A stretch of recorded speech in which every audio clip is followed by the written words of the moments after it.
Ассалаумағалейкум армағазға егерсіңіз жаңалықтарды алғашқылар қатарында біліңіз келсе, арнамыздағы бай-писәтте және де бір ғана лайк түймелерін басып видеоролигімізді соңына дейін қараңыз.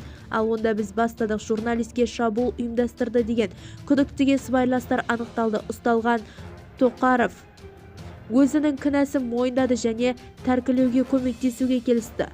Оған басқа шетел азаматтары Литвинов, Шаповалов, Демчестко және де Малышоктар өз көмегін көрсеткен. Үшеуі Қазақстан азаматы арасынан арандатуды тіркеле іске асырушыларды іздеген.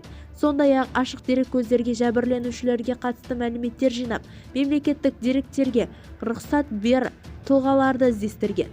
Төртінші хакерлік бағытта жауапкершілік болған. Қазір Тоқаревтің сыбайласты халықаралық іздеуге жария мәлімдесі пысықталуда. Бізді тамашалауды жалғастырыңыз және ең соңғы жаңалықтарды тек қана біздің каналымыздан таба аласыздар.